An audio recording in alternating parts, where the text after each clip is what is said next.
I was hiding behind a literal 16th century Madonna. Her gold leaf halo, which I'd spent a month restoring, was the only thing I recognized in a ballroom lit like heaven had accepted sponsorships. My boss was supposed to be here, but a convenient fever and the selfish cheerfulness of an old man who no longer feared such rooms had sent me instead. He'd said to smile, "Adriana, rich people love a girl who looks like she apologizes for existing." I did not smile. I just wanted to survive the night. Then, the air in the room shifted. It didn't get louder. It got quieter. In that specific way, prey goes quiet when a wolf steps into the snow. I saw him without meaning to. Dante Salvatore. He stood near the bar, a low crystal glass untouched in one hand. He wore a dark suit, no tie, the white of his shirt a stark slash against the column of his throat. He looked younger than the fear that surrounded him, and older than his face had any right to be. He wasn't smiling. He wasn't pretending. In a room where everyone leaned toward someone, he leaned toward nothing. The first thing I noticed wasn't his face, but a sound. A clean metallic click. He'd flicked open a silver lighter, then snapped it shut without lighting anything, as if he needed the sound more than the flame. A woman in emerald silk laughed too loudly beside him. He didn't look at her. One of his men stepped in and gently removed her hand from his sleeve for him. That should have been enough warning for any sane person. Then the flute shattered. A waitress fumbled a tray. A tall glass slipped, hit the marble, and broke, sharp and bright. She gasped, grabbing for the pieces on instinct, and one sliced across her palm. Blood bloomed, fast and crimson. No one moved toward her. No one except me. Before I could think better of it, I was kneeling in the glass. I said, "It's all right," her eyes wide with humiliation. "Give me your hand." I took the white linen napkin from my own clutch and wrapped it around her palm, pressing hard. "Pressure first. Sorry later." That was when the room changed again. A silence folded toward me. Another click. The lighter. A man's voice came from above me, deep, even, and too calm. "That girl," he said. "Bring her." Of course he would mean me. My eyes were still on the waitress's hand when I spoke. "She needs help before I do." The words came out before survival could intercept them. When I finally looked up, Dante Salvatore was watching me with an expression so unreadable it felt worse than anger. His eyes were almost black, focused in a way that made the rest of the room feel badly drawn. He crouched in front of me, expensive fabric settling over marble dust. No one around us seemed to breathe. "Who are you?" he asked. "Busy," I said. It was stupid. I knew it as soon as it left my mouth. The corner of his mouth shifted. Not a smile. The memory of one. Maybe from another life. "What's your name?" "Adriana." "Last name?" I hesitated. "Bellini." Something moved behind his expression, fast and dark. He stood and offered me his hand. I looked at it. It was large, steady, with a silver ring on his smallest finger. "I can stand up by myself," I said. He was close enough now that I could smell him. Something clean and dark, like cedar over cold night air. "You ignored me," he said, his voice a private current around us. "I was helping someone. That's why I noticed." His gaze dropped to the blood on my napkin. "Mercy," he murmured. "That's what you look like." An hour later, I was in the back of his car, my phone gone, my future locked outside the bulletproof glass. In the dark, his voice called me by a name that felt like a warning, a promise, and the end of everything I knew. I had one secret sewn into the lining of my coat, a page my dead father left behind. It would either clear his name or bury us all with him. "Adriana Bellini," Dante said, the sound of his lighter clicking one last time in the dark. "You don't get to go home." The first thing I learned about Dante Salvatore's villa was that the doors were honest. They did not pretend to be decorative. They were walnut, iron, old hinges, and real weight. When they shut, you felt it in the floor before you heard it in the air. The second thing I learned was that panic sounded embarrassing inside expensive rooms. I tested the handle twice anyway. Locked. A male voice called from the corridor, "Do it a third time, and the door will get offended." I turned so fast the borrowed silk robe slipped off one shoulder. A man stood outside the open inner gate of the suite carrying a tray with coffee, sliced pear, toast, and an expression of deep personal betrayal. He was broad-shouldered, neatly dressed, and about 35. His black hair had been flattened as if he had lost an argument with rain. A scar nicked one eyebrow. He took one look at my face and sighed like a Catholic man, disappointed by predictable suffering. "Good. You're awake," he said. "The boss hates when captives faint before breakfast. It ruins the schedule." I told him I'm not a captive. He glanced meaningfully at the locked door. "Of course not. You're a very exclusive guest with perimeter restrictions." He stepped inside and set the tray down by the window. Morning light poured over the lake beyond the glass, turning the water into hammered silver. "I'm Gianni," he said. "Driver, logistics, and occasional hostage to Maria's cooking." "Who's Maria?" "The woman trying to kill me with focaccia." I stared at him. He put a hand to his chest. "You laugh now. Yesterday she brushed olive oil on bread in front of me and said, 'Smell this and suffer.' There are war crimes with less cruelty." Despite myself, my mouth twitched. He pointed at me. "They are human. Good. Eat before Dante comes in and the air pressure changes." I went still at the name. "How long am I staying here?" Gianni's face lost some of its comic elasticity. "Until it's safe." "For whom?" He spread his hands. "See, that's the exact kind of question that causes me stress wrinkles. I need my phone." It wasn't a request. Then we are both being brave before coffee. I crossed my arms. "If he thinks he can lock me in a room and call it protection." "The boss does not think," Gianni said dryly. "The boss decides. Thinking is for the rest of us. And frankly, it has not improved morale." I almost smiled again. Almost. The room itself made resistance feel smaller. A high painted ceiling, white curtains breathing inward with the lake breeze, a carved armoire, and a bed too large for one person. No clutter, no softness, except a blanket folded at the end. It was thick wool, gray. Nothing in it said prisoner. Everything in it said controlled. My evening dress hung over a chair where someone had cleaned the blood from the hem. That bothered me more than if they had left it stained. It suggested care. Attention. Someone here had seen the mess I carried in and quietly repaired it. A knock sounded once. Gianni straightened. "And there goes my piece." Dante entered without waiting for permission. Dark suit again, though it was barely 9 in the morning. A white shirt, sleeves buttoned, no jacket this time. The room tightened around him in a way that had nothing to do with size and everything to do with certainty. Gianni stepped back on instinct. I hated that I noticed such things. Dante's gaze flicked to the untouched tray, then to me. "Eat. No. Bad strategy." I don't remember agreeing to strategy. "No," he said. "You seem to prefer defiance." Gianni made the sign of the cross under his breath and drifted toward the door. "If anyone needs me, I'll be in the kitchen begging Maria not to seduce me with carbohydrates." "John," Dante said. "Yes, boss." "Out." He left at speed. Silence settled. Not empty. Heavy. Dante crossed to the window and stood with the lake at his back. He did not sit. Men like him probably made chairs feel temporary. "I spoke to your employer," he said. "You're on leave." My pulse kicked. "You had no right." "I have all the rights that matter this morning." "That isn't how rights work." His expression did not change. "In your world, maybe."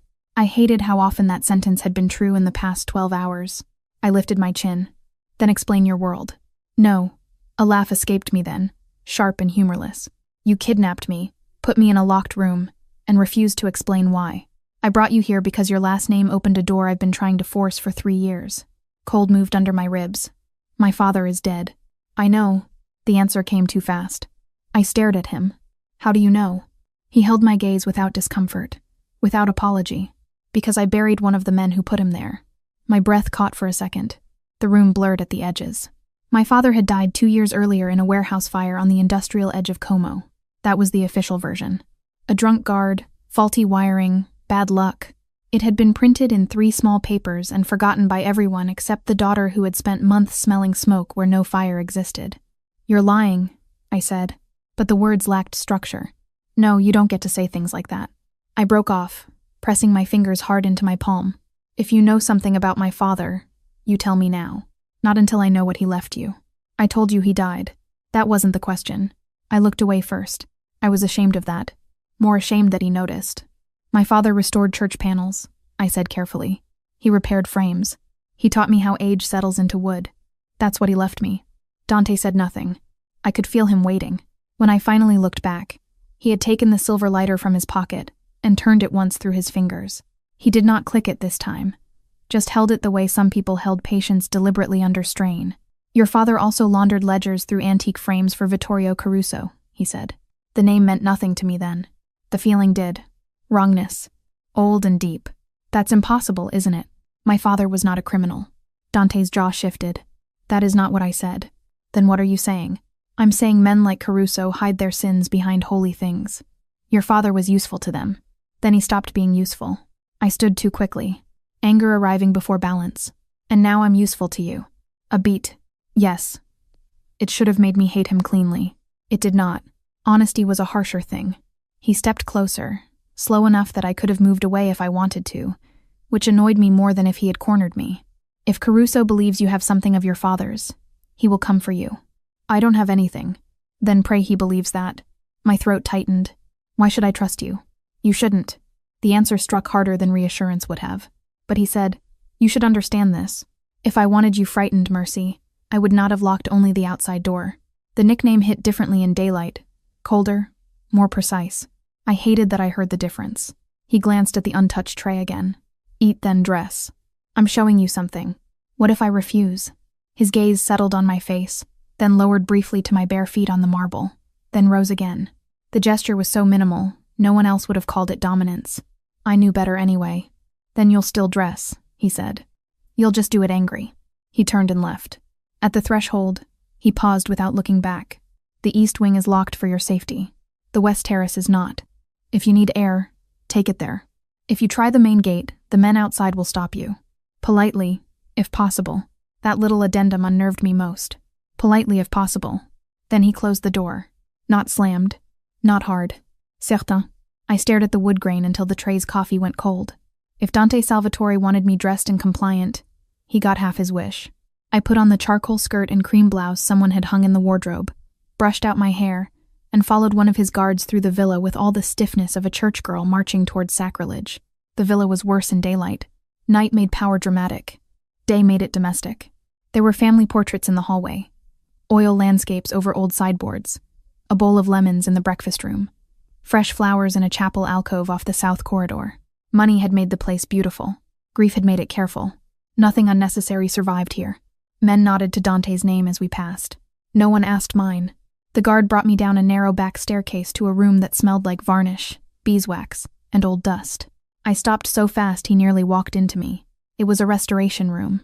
Tables under angled lamps, soft brushes laid in order, cotton gloves, solvents, magnifiers, and a humidity monitor on the far wall. My fingers twitched before I could stop them. Dante was already inside, coat off, sleeves rolled once. On the table in front of him lay 3 small devotional panels and one cracked frame with its backing removed. You built a workshop, I said before I could think whether surprise counted as weakness. He looked at my face, then at the tools. I bought one. My mother cared about old things. Your men don't seem the type. My men aren't allowed in here without reason. I moved closer to the table despite myself. The panels were 15th century, maybe early 16th. The central one showed Saint Sebastian, arrows half lost under darkened varnish. The wood backing on the frame was newer than the gilding. My father worked on this, I said quietly. Dante watched me say it. How can you tell? I pointed to the miter joints. He repaired corners with pear wood when he could get it. Everyone else used pine because it was cheaper. My fingers hovered over the back but did not touch. And this fill line, he never sanded it completely smooth. He said perfection on an old object looked like a lie. Something unreadable moved through Dante's face. Well, he asked, you think there's something hidden inside? I know there was. I drew on cotton gloves. No one stopped me. Then whoever opened it before didn't understand frames. Show me. I should have refused. I should have held the skill back. Made him bargain for it. Instead, the work took me. That happened sometimes. The world narrowed into cracks and grain, and the small, intimate logic of damage. I tilted the frame against the light. A shadow line caught under one side of the inner rabbit. Not there, I murmured. There. Dante came around the table. Close. Not touching. I felt the nearness anyway, like temperature changing before weather broke. That panel was rebuilt, I said. Not to strengthen it, to make the thickness uneven. There's a false channel inside the left rail. He handed me a thin lifting blade without being asked. I slid it into the seam, wiggled, angled, and pressed. The wood gave with a soft sigh. Inside the rail was a narrow hollow, and tucked within it, a strip of paper wrapped in oilskin. Dante went still in a way that made the room feel armed. I drew the packet out and set it on the table. Don't open it with your hands, I said. If it's old ink, your skin oil. He already had tweezers ready. I looked at him. You expected me to know that, he asked. No, I expected you to tear it. His gaze stayed on mine 1 second too long before dropping to the oilskin. Inside was not a letter. It was a sliver of ledger paper covered in tiny notations, dates and initials, shipping codes, 3 bank names, and 1 repeated mark. VC. Dante's mouth flattened. Caruso. You said that name yesterday. He's the reason you're here. I pointed to the page. This is accounting. It's laundering routes. How do you know? His eyes lifted from the page to my face. Because half the names on it are dead. The words put iron in the air. I looked back at the slip. The handwriting was not my father's. Or not quite. Some of it was, some added later. Different nib pressure. Different impatience in the loops. This was altered, I said. Dante's attention sharpened. By whom? I don't know yet. I touched the margin without touching the ink. There are 2 hands here. One careful, one hurried. If I had a lamp and reagents, I could separate them. He studied me the way men study cliffs they have nearly driven over. You can do that? Yes. You're 24. So? So most 24-year-olds can barely separate laundry. The insult should have landed. Instead, I looked up and found his mouth almost soft at one corner. It startled me enough that I said, most Mafia bosses can't identify pearwood, so perhaps we are both full of surprises. A pause, then from somewhere behind us, Gianni muttered, Christ, she's suicidal. I turned. He stood at the door with a tray of espresso cups. Maria behind him with a folded towel over one arm and disapproval on her face so sharp it deserved legal registration. Maria assessed me in one glance, Dante in another, and put the towel down. He has not fed you enough. I offered breakfast, Dante said. She is still upright from spite, Maria replied. That is not nutrition. Gianni pointed sadly at a pastry on the tray. Maria brought focaccia for everyone except me, because apparently my body is a temple. Maria sniffed. No, your body is a complaint. Against all reason, I laughed. A real one this time, small and sudden. Dante looked at me, not at my mouth, at the sound. That felt worse. Maria set a cup near my elbow. Drink before the room gets more dramatic. She left. Gianni lingered just long enough to stare meaningfully at the pastry he had not been given, then followed her out with the air of a martyr abandoned by heaven. I looked back at the hidden paper. If this matters, why show me? Because you're a Bellini. That's not an answer. No, he said. It's the only one you need today. He reached past me for the lamp. His hand brushed the inside of my wrist by accident. Neither of us moved for half a second. My pulse jumped so hard it embarrassed me.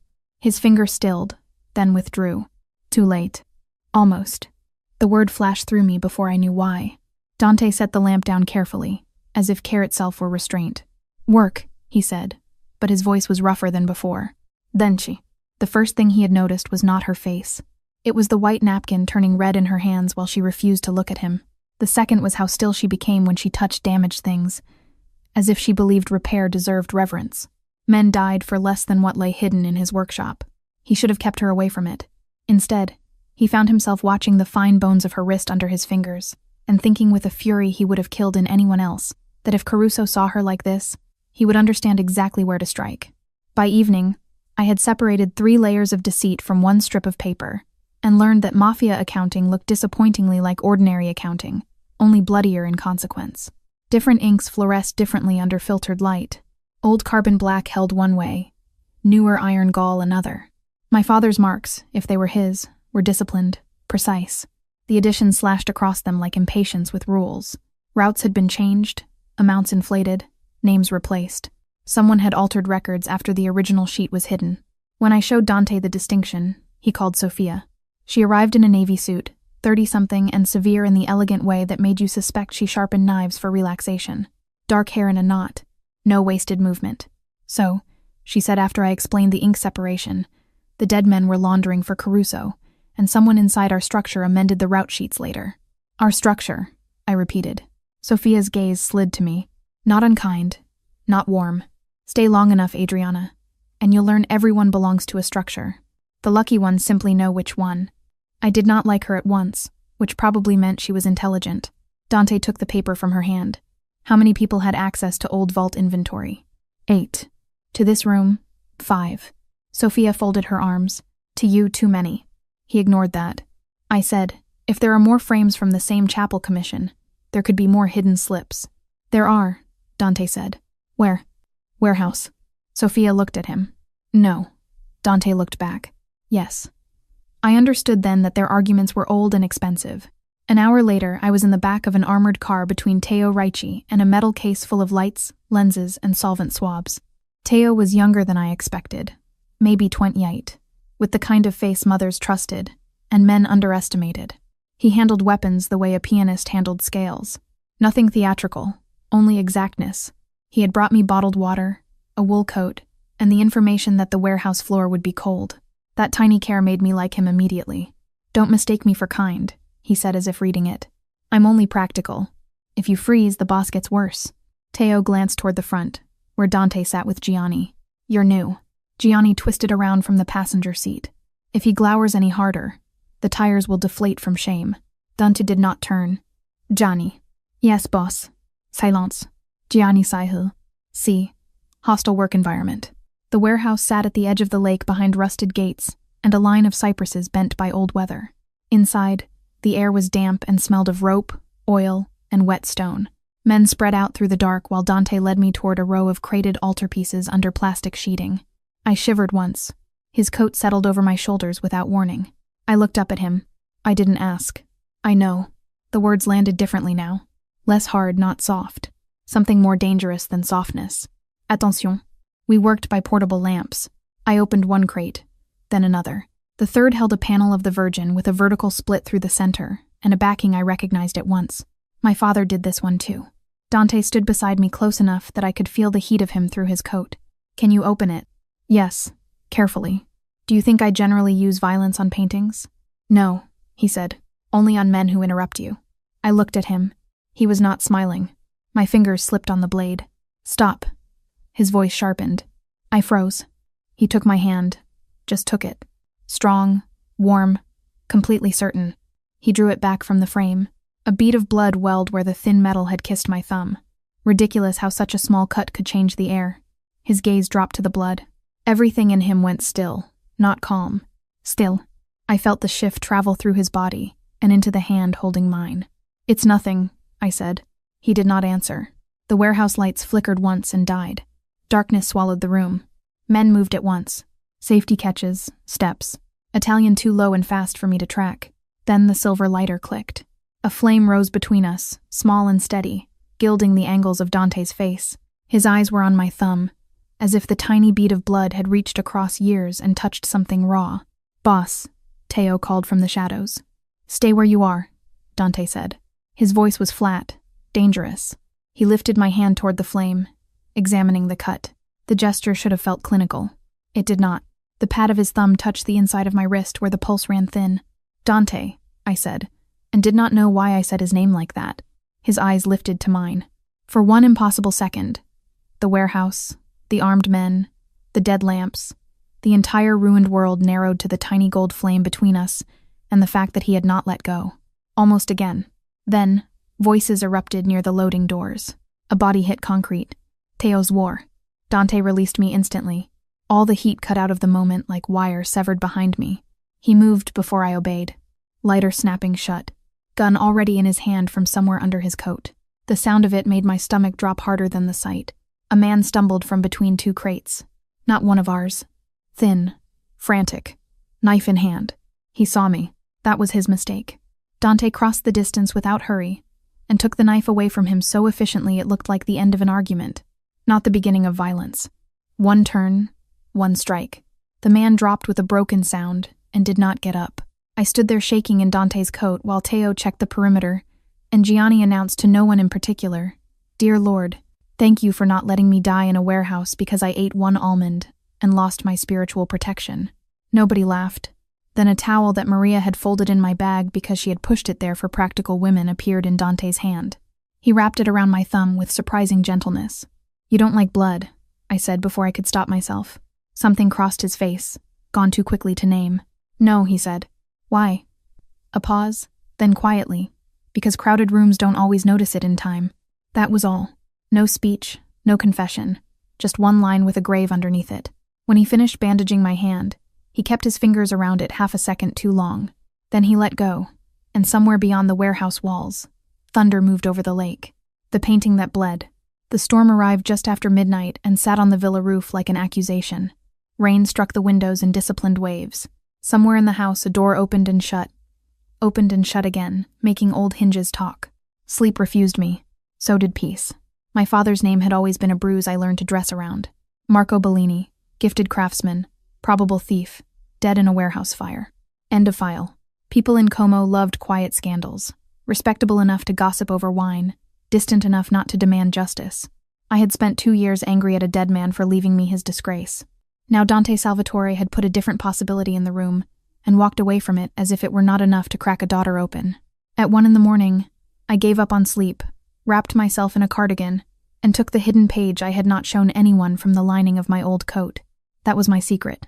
2 days after my father died, I had found it stitched behind the seam, a sliver of vellum with a sketched frame profile, a date, and 4 words in his hand. Not the saint, the mother. I had never understood it. I had never shown it to anyone because keeping one thing from the men who investigated his death felt like the last loyal act available to me. Now it felt like a fuse. I brought it to the restoration room at dawn and found Dante already there. Of course he was. He stood by the long table in shirt sleeves, the silver lighter on the wood beside an untouched espresso. The room smelled of lamp heat and coffee and old varnish. When I entered, his gaze went first to my face, then to the paper in my hand. "What is it?" "My secret," I said.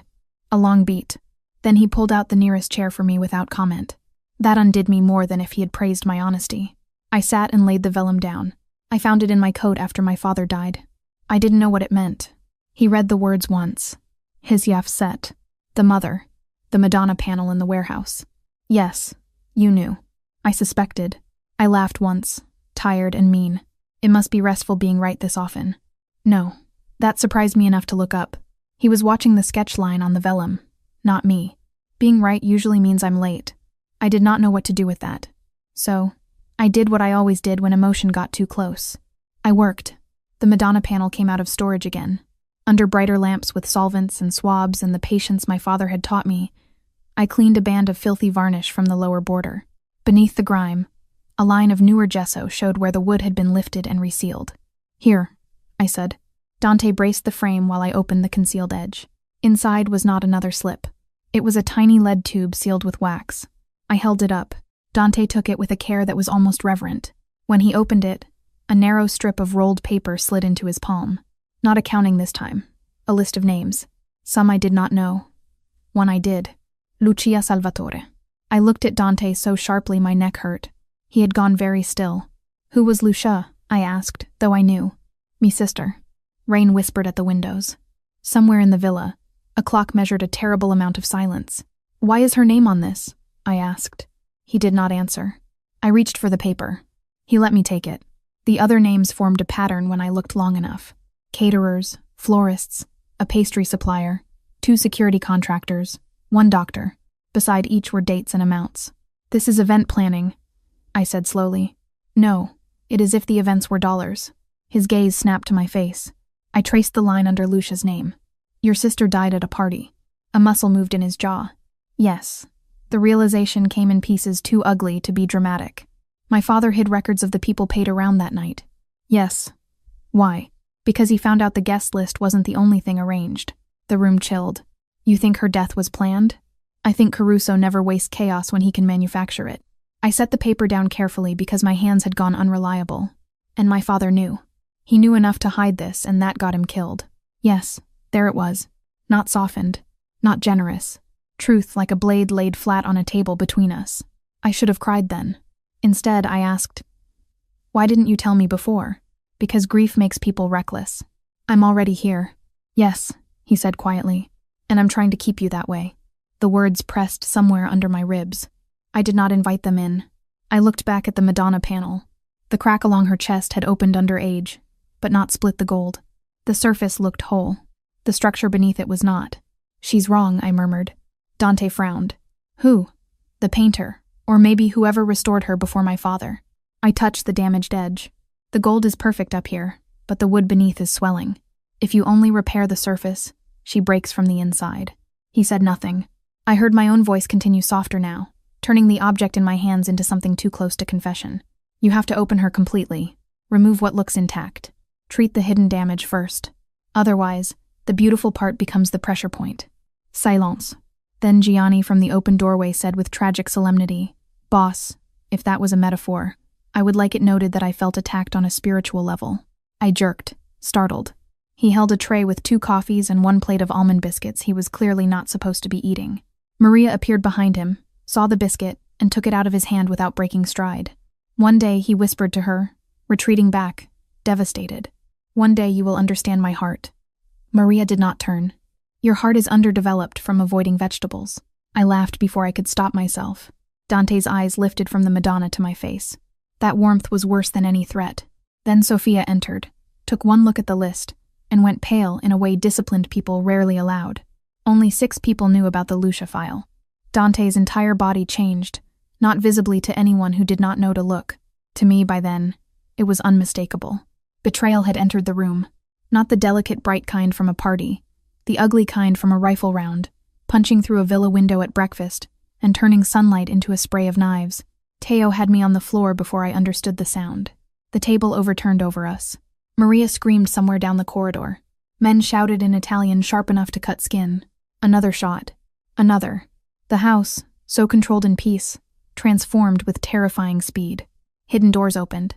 Guards appeared from walls I had thought were walls. Dante came through the breakfast room entrance already armed, coat unbuttoned, expression emptied down to purpose. "Move," he said. Teo hauled me up. We ran bent low through the servants' corridor while somewhere behind us returned fire cracked across the lake-facing windows. My feet slipped on stone. Dante caught my elbow without looking, steering me around a corner, through a pantry, down 2 steps, through a steel-lined door disguised as oak. The safe passage smelled of concrete, damp, and old electricity. "Gianni has the car," Dante said. "Teo rear." We burst out into the underground garage. Gianni stood by a black SUV with an assault rifle in one hand, and a face suggesting this was deeply inconvenient. "I would like it recorded," he said as Teo shoved me inside, "that I had exactly half a boiled egg before bullets started, and now my metabolism is under attack." "Drive," Dante said. We tore out through a service tunnel and onto a narrow road, climbing above the lake. I twisted in my seat just in time to see smoke bloom from one wing of the villa. My throat closed. "Maria's alive," Teo said from beside me, blood on his sleeve that might not have been his. "Sophia, too." I exhaled once. Not enough. The road narrowed. Trees closed over us. Rain began in thin, cold strikes on the windshield. A motorcycle appeared in the rearview mirror. Then a second. Gianni cursed. "Oh, absolutely not." Gunfire burst behind us. Dante pushed me down across the seat with one hand, his body covering mine before I could protest. The move was so instinctive it stole breath more effectively than fear. Shots pinged off reinforced metal. Glass starred but held. "Stay down," he said.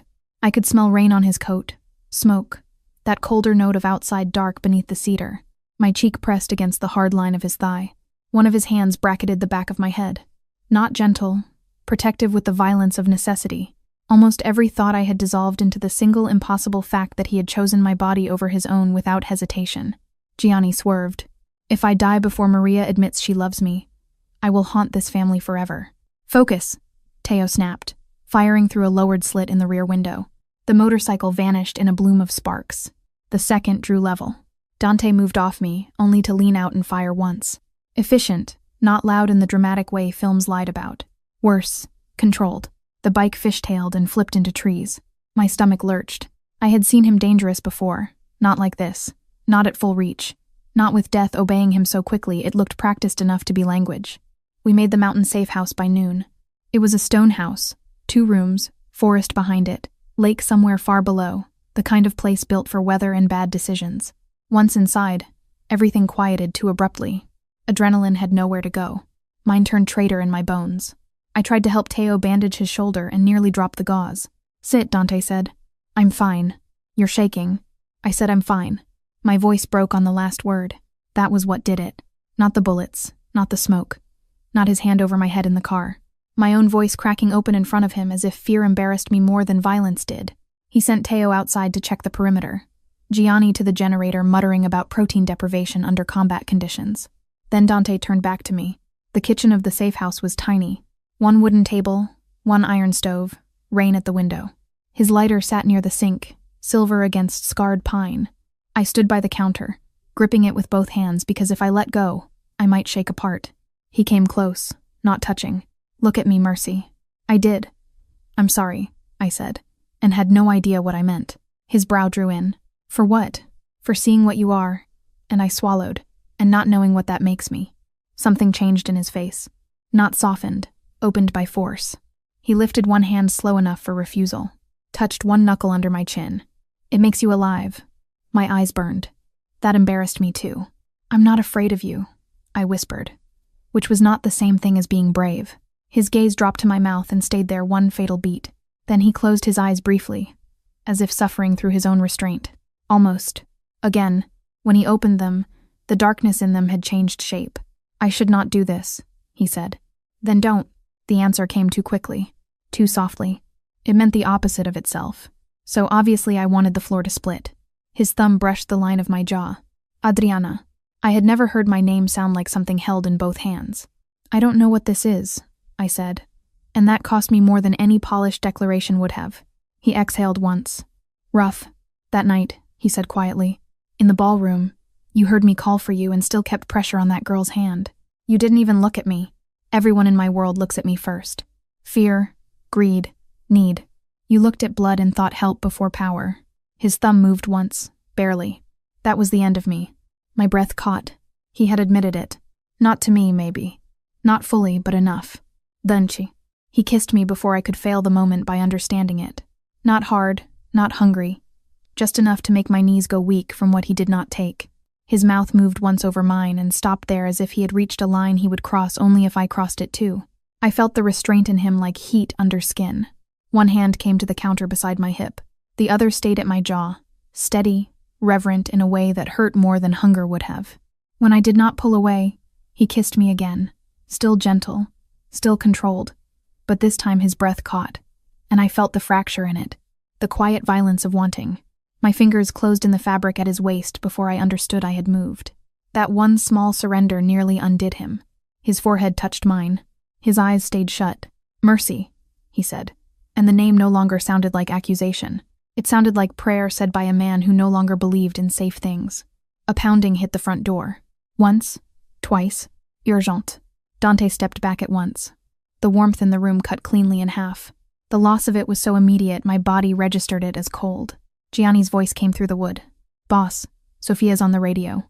Dante swore under his breath and crossed the room. I stayed where I was, fingers still curled, mouth unsteady.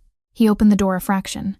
Sophia's voice crackled from the handset in Gianni's grip, thin with interference and fury. They hit the docks, she said, and one of our finance houses in Milan.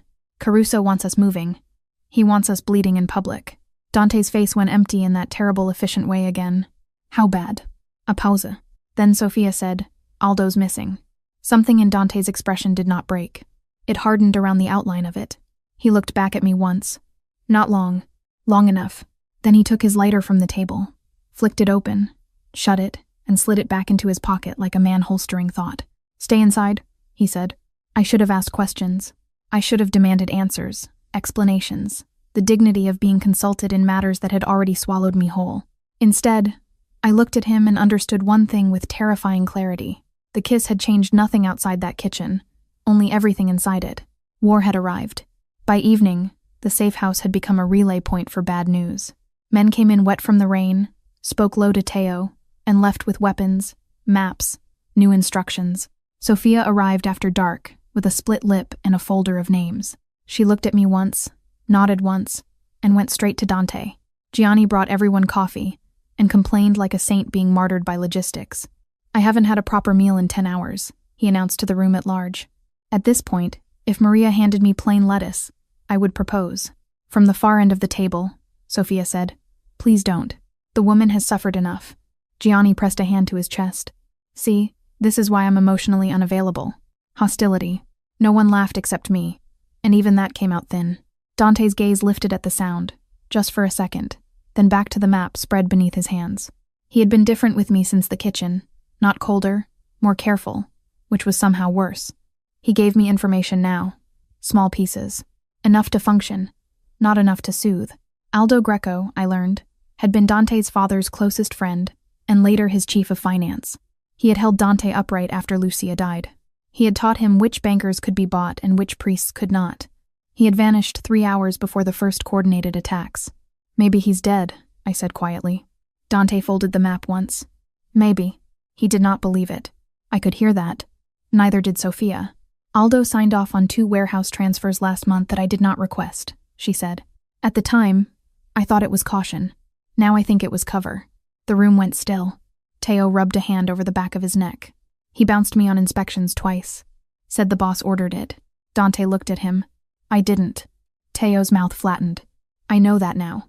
There it was. Betrayal in pieces. Not a twist. Not a theatrical unveil. The slow, awful realization that trust had worn a familiar face. I should have stayed in the corner and absorbed it like furniture.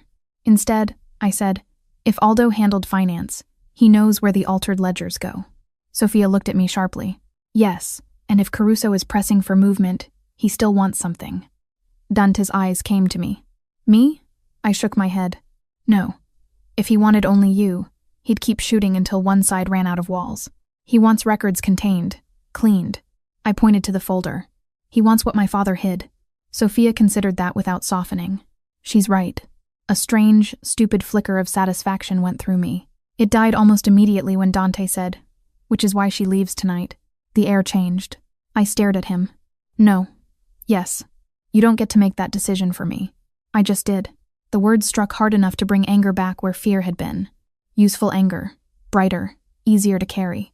You lock doors and call it protection. You send men with guns and call it safety. But this, I heard my own voice rise and hated it. You do not get to remove me from my own life because your enemy learned my name. His expression did not shift. Only his hand resting flat on the table tightened once. Your life, he said quietly, is exactly what I'm trying to preserve.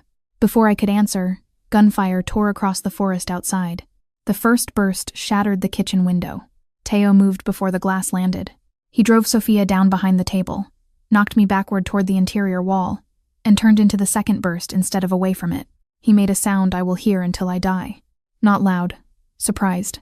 Blood hit the floorboards in 3 dark drops before the rest of him followed. Teo. I was already on my knees beside him. His shoulder was ruined red. Not the chest, thank God. Not the chest. The relief came so hard it made me sick. Dante and Sophia were moving, firing, shouting, ending the attack with the speed of people who had no space left for panic. Gianni dragged the table on its side and yelled, I swear to God, if I die before my wedding to carbohydrates, I will be furious. I pressed my hands over Teo's shoulder wound. Blood pushed hot between my fingers. Stay with me, I said. Trying, he managed, face white under olive skin. It hurts. That's inconvenient, I said, voice shaking. I need you annoying. He laughed once, then grimaced. Dante dropped to one knee on my other side. Our hands nearly touched over Teo's blood. He looked at the pressure I was holding, at the steadiness I did not feel, and something passed through his face so fast it was almost invisible. The truck's clear, Sophia said from the doorway. We move now. No, I said. Dante looked at me. I looked back. He bleeds out if you move him badly. Sophia snapped. We stay and we all bleed out. Then give me 60 seconds. Dante did not argue. He stripped his overshirt off, wadded it hard, and handed it to me. I changed the angle of pressure, packed the wound, wrapped, tied. Teo hissed between his teeth. Good, I said, though my hands were slippery and my heart had become an animal. Good, breathe. Dante slid an arm under Teo's back. Now. We made it to the truck under cover of rain and muzzle flashes. By dawn, we had crossed the lake and reached an old boathouse safe site hidden under cypress and fog. Teo was alive, pale, furious, medicated. Maria arrived an hour later and cried over him while pretending she was only angry. I stood in the boathouse doorway watching gray water knock at old pilings, and understood with a coldness I could not bargain with what being close to Dante cost. Teo had taken a bullet because I mattered to the man others wanted wounded. That was the message. Not subtle, not survivable forever. Maria found me there in the afternoon with a wool coat and a folded envelope. He will send you away, she said. I looked at her. You say that like a warning. It is. She pressed the envelope into my hand. Gianni arranged a boat, then a train. Florence. Your employer has cousins there. Inside was a ticket, a real one. Name, departure, time. My old life reduced to paper and possibility. You helped, child. Her lined face softened. Men like Dante save what they love by putting it far from themselves. They do not ask whether distance is another kind of wound. The words landed too close. I left at dusk. No one stopped me. That more than anything made the choice real. Gianni drove me to the little station above the ferry dock in miserable silence, both hands tight on the wheel. When he pulled over, he did not look at me. If you tell Maria I cried, I'll deny it. You didn't cry. He sniffed. Yet. The station smelled of wet stone and diesel. One yellow light buzzed over the platform. My train ticket softened in my damp hand. Gianni got out and opened the trunk. My small bag sat inside. Repaired dress, father's vellum, a sweater Maria had packed without asking. "You can still come with me," I said quietly. He stared at me as if I had suggested arson. "And leave the boss?" "Absolutely not. Who would remind him he's impossible?" I smiled despite the ache in me. Gianni looked toward the dark tracks. "He didn't want you seeing Teo like that. That isn't the same as asking what I want." "No." His mouth went crooked. "It's not." The train light appeared far down the line. This was it. The clean exit. The version of my life where I chose sense, daylight, restoration work, rooms without guns, men whose silence meant shyness instead of controlled violence. I could step onto that train and become Adriana Bellini again. Not mercy, not leverage, not the woman blood had marked in a ballroom. Then I remembered Teo on the floor, Maria at the boathouse, Sophia with dried blood on her lip and no complaint in her mouth. I remembered Dante in the kitchen kissing me like restraint was a form of worship, and in the car covering my body with his own before his was safe. And beneath all of it, harder than desire and uglier than fear, I remembered my father's name. If I left now, Caruso still owned the story of him. If I left now, Dante would go into war carrying my father's dead secrets alone. If I left now, I would spend the rest of my life restoring other people's damage while refusing the one place I could choose mine with open eyes. The train screamed into the station. I tore the ticket cleanly in half. Gianni exhaled a curse that sounded almost like prayer. "This," he said, watching me drop the pieces into the wet, "is a terrible decision." "Yes," I said. Then I picked up my bag, turned away from the train, and walked back toward the lake. I went back. The boathouse was empty when I returned. Not abandoned, recently emptied.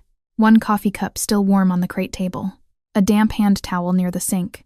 A radio left hissing with no one to answer it. My pulse started beating in the wrong places. "Hello." Nothing. Then, from the inner office, a familiar voice said, "Thank God." Aldo Greco stepped into the doorway with his coat half-buttoned and rain in his hair at the temples. In the 2 brief times I had seen him before, he had struck me as the sort of man old families relied on. Elegant, soft-spoken, almost invisible until needed. He looked relieved now, tired, believable. "You shouldn't be here," he said. I came back. His gaze dropped briefly to the torn edge of the ticket in my hand. "I see that. Where is everyone?" "Moved." Caruso's men found the perimeter. He took my bag from me before I could decide whether to object. Dante sent Sophia with Teo to the city clinic. He went ahead to the chapel estate. There are more records there. The chapel estate. Something in me recognized the phrase before I knew why. Then the vellum in my coat pocket seemed to warm against my ribs. Not the saint, the mother. "Which chapel?" I asked. "San Bartolomeo. North Ridge." He smiled faintly. "You know the old roads? I grew up in Como." "Good. We'll take the lower pass."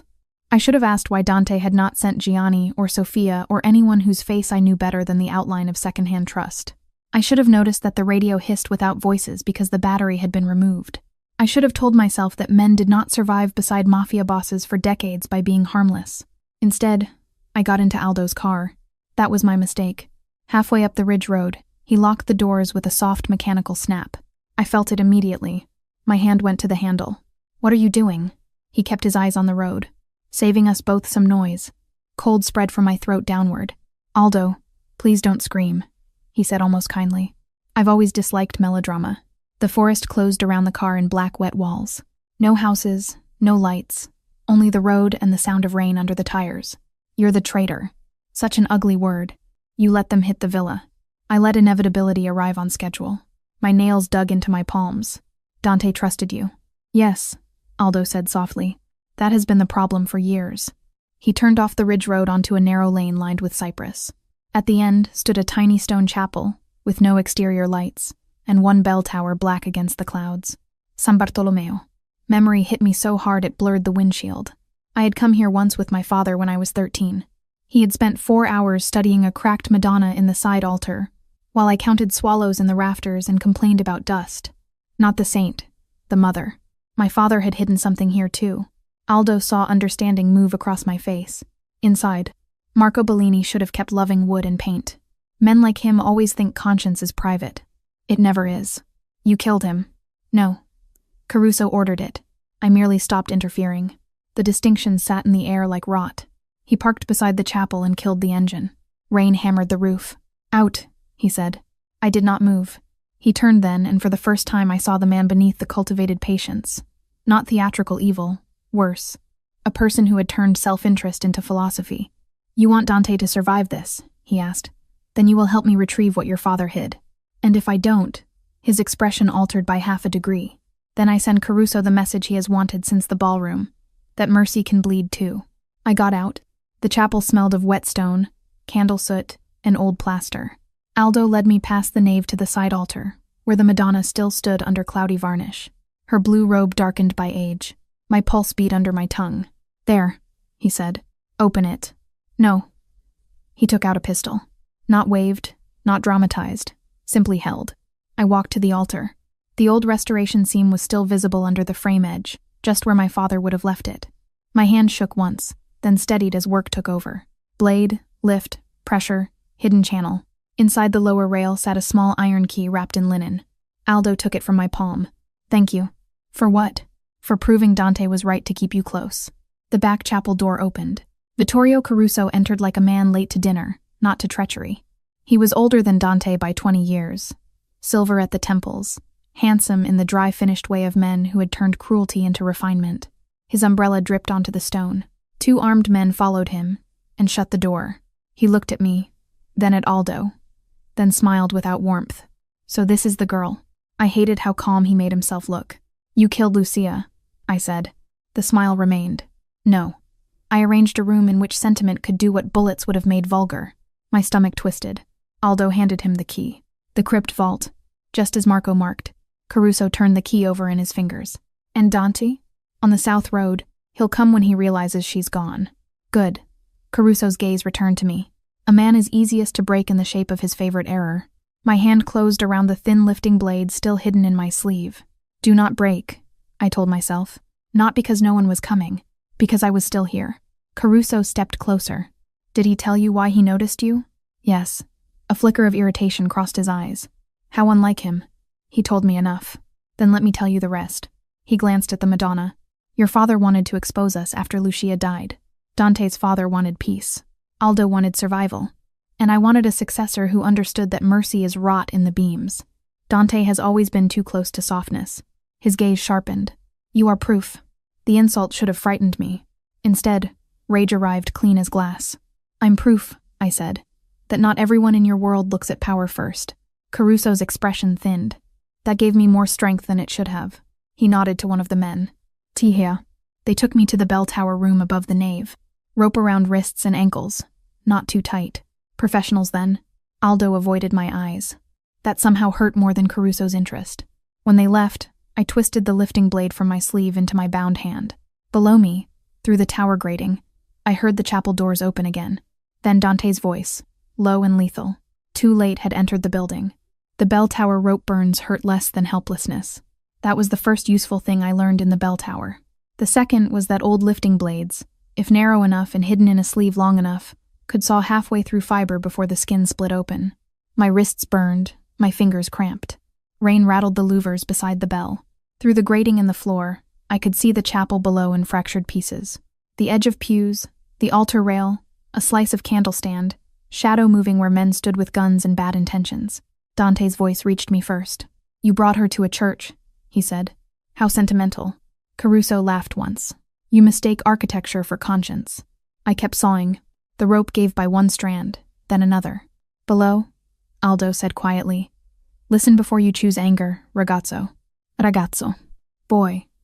My chest tightened at the intimacy of it. Dante had let this man call him that once, maybe since childhood, maybe since before. Grief had hardened his face into what it became at parties and tables and funerals. That was the real cost, I thought. Not only death, not only violence, the betrayal always arriving in a familiar voice. "I chose," Dante said. Silence answered him. Not fear, recognition. I worked the blade faster. Caruso spoke again. "Lucia should never have been at that gala unsupervised.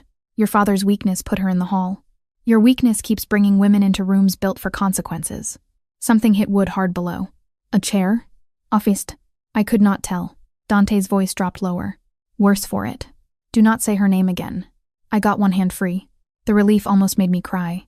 Instead, I bent forward, hiding the motion from the tower stairs, and cut at the knot around my ankles while listening for footsteps. None came. Men trusted rope too much. Caruso went on as if he enjoyed the sound of his own philosophy. You think I wanted Lucia dead? No. I wanted your father reminded that family is a liability, and softness is contagious. He was negotiating like a priest. She wandered where she should not. Things happen. The rope at my ankles parted. I stood too quickly and caught myself on the bell frame before it could ring. Below, Aldo said. Vittorio. One word. A warning. Then Dante, very calm. Step away from him. I moved to the tower door. Locked from outside. Of course. The room held almost nothing. A stool, coils of older rope, a dust-covered wooden saint missing one hand. I looked at the bell rope, then at the rusted hinge pins, then at the thin plaster wall behind the saint. Work. Always work. I shoved the saint off its bracket. It hit the wall and broke through the wet, softened plaster between the tower and stairwell with a choking crash. Shouts below. Good. I jammed the lifting blade into the damaged seam and kicked. Stone dust burst. A shoulder-width gap opened into the narrow spiral stairs beyond. My hands were bleeding. I hardly felt it. As I squeezed through, one of Caruso's men started up the tower stairs 2 at a time. I flattened against the wall and waited until his shoulder appeared first. Then I drove the lifting blade into the side of his neck. Not deep enough to kill, deep enough to end the climb. He fell backward with a scream, taking 2 more steps with him in a tangle of limbs and gunmetal. Their shots punched splinters from old wood and stone. Below, chaos broke open. I ran down the spiral toward it. Dante saw me first.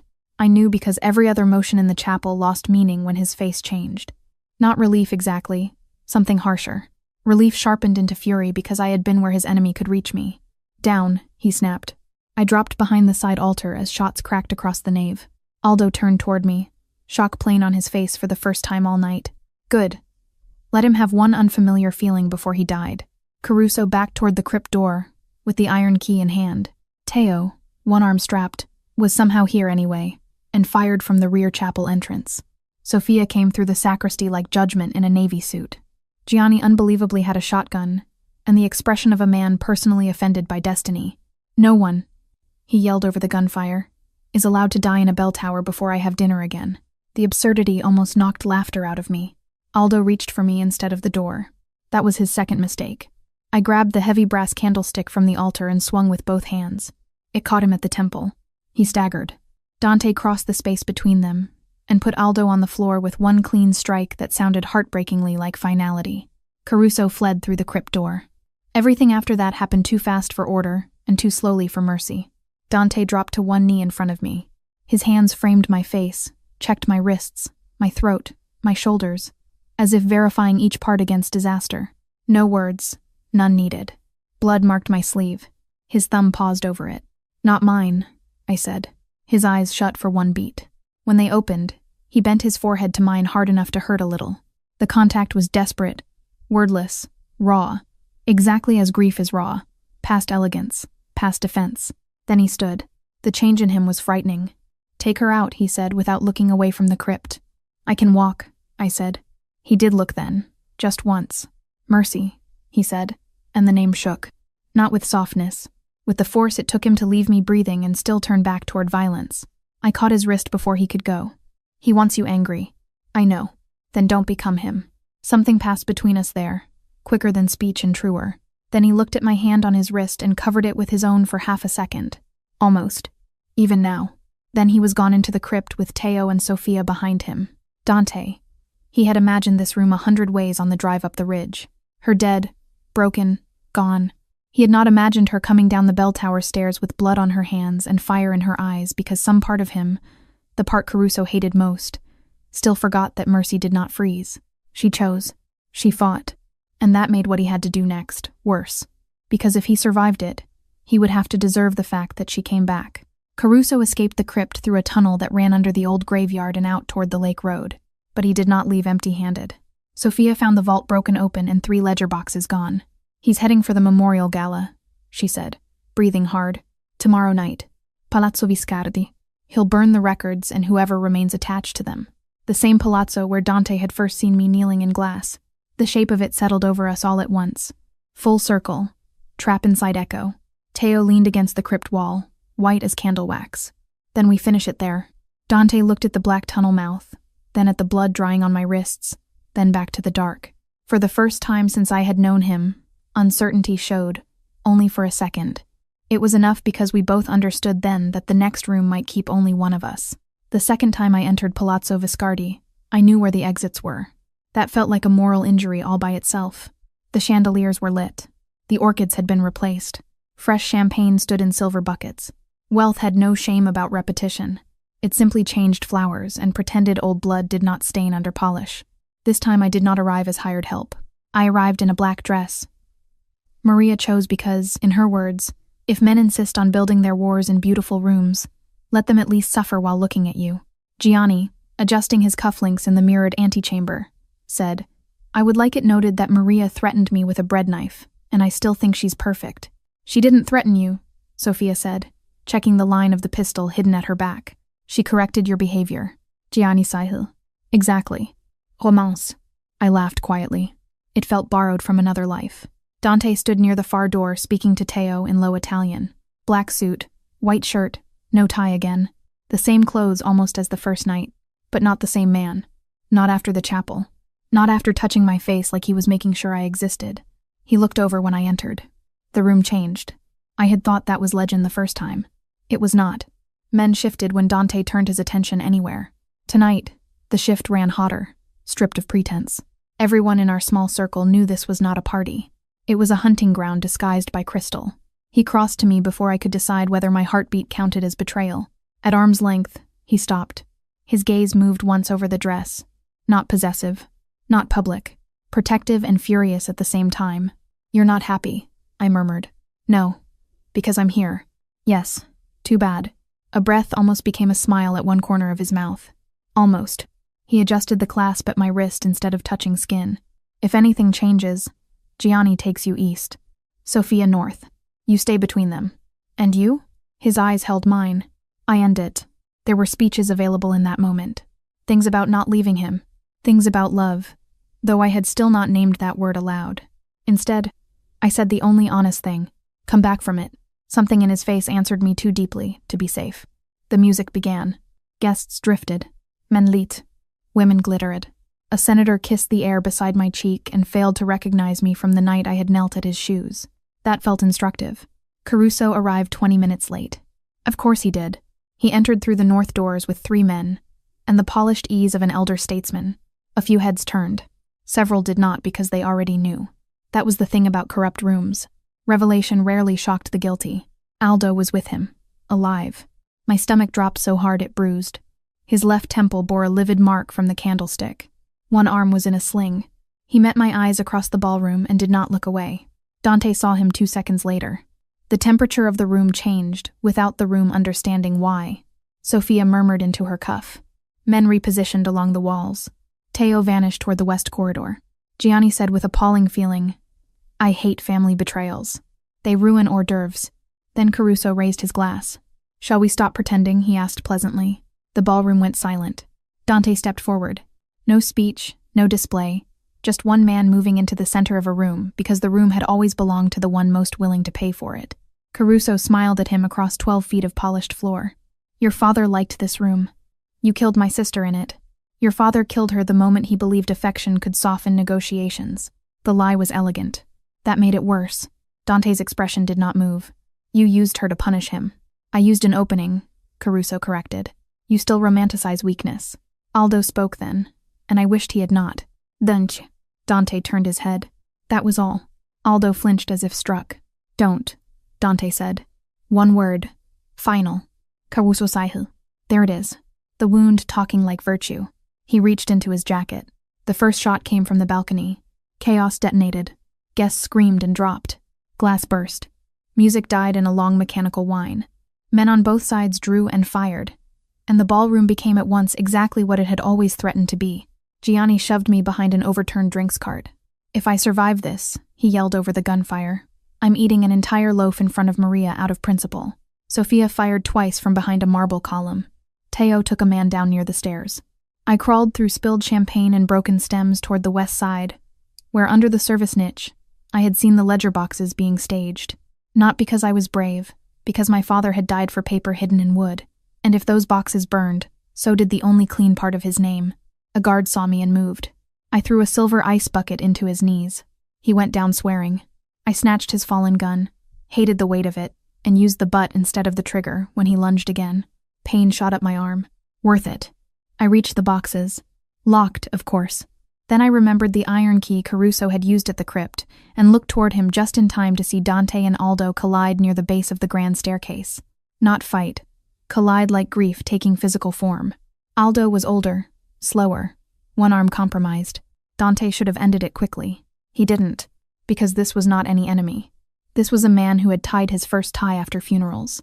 A man who had stood behind him at Lucia's grave. That hesitation cost. Aldo's knife flashed. Dante caught his wrist, but not before the blade cut along his ribs. I made a sound I did not know I could make. Dante took the knife away and held it there between them. Not in Aldo. Between them. The last chance. Aldo looked at him and said, "Ours now. All pretense gone. I kept you alive." Dante's face closed around something that would never open again. "No," he said. "You kept me useful." Then he drove the knife in once. Aldo folded to the floor. I felt the cost of it all the way across the room. Caruso saw it too. That was his mistake. He smiled. Dante turned toward that smile like the world had narrowed to one payable debt. I got the key from Caruso's dropped coat while he fired at Teo and missed. I opened the ledger box and thrust the first sheath of papers into Sophia's hands when she slid beside me. "Enough," I shouted. "Enough to bury him," she said. Caruso heard that. He ran for the south balcony. Dante intercepted him under the chandeliers. The fight was short, ugly, human. No elegance left in it. Caruso was skilled, older, ruthless. Dante was bleeding and past patience. They went into the broken glass together. In the end, it was not brute force that won. It was refusal. Caruso reached for the fallen pistol first. Dante kicked it away, caught him by the throat, and looked down into the face of the man who had built half his life out of doctrine and half out of damage. "You told me mercy was rot," Dante said. Caruso smiled blood into his teeth. "And now?" Dante's hand tightened. "Now I know the difference between mercy and you." Then he ended it. Not loudly, not theatrically. Certainly, when the police sirens finally rose beyond the gates and the last echo of gunfire died under the ballroom ceiling, I looked at the shattered chandeliers, the overturned flowers, the blood in the same polished room, where a waitress had once cut her hand, and no one had moved but me. Dante came to me through the ruin. His face was pale, his shirt dark at the ribs, his eyes not the same as before. He stopped in front of me and looked at the blood on my hands. The ledger pages clutched against my chest, the fact that I was still standing. "It's over," I whispered. He closed his eyes once, then opened them and said, "It's over." The sky simply ran out of violence and left debris to prove what had passed through. 3 weeks later, the villa smelled of plaster dust, coffee, and antiseptic. One wing remained boarded while repairs went on. Teo wore his arm in a sling and accepted sympathy with the grace of a man being tax audited. Sophia slept in her office twice a week, and denied it with professional dignity. Maria ran the kitchen like a sovereign nation. Gianni survived. His first act after surviving was to steal half a loaf of rosemary bread, hold it up in the courtyard like a revolutionary banner, and declare, "If love will not nourish me, carbohydrates must." Maria hit him with a dish towel so hard even Dante looked away to hide the beginning of amusement. "I hate him," she said. "You do not," I told her. She sniffed. "No, unfortunately." Gianni heard and nearly walked into a fountain. Ordinary things arrived in fragments after that. A repaired window catching morning light. Fresh invoices instead of secret ledgers. Men knocking before entering rooms I used. My tools laid out on the restoration table as if the house had understood I belonged to its daily rhythms now.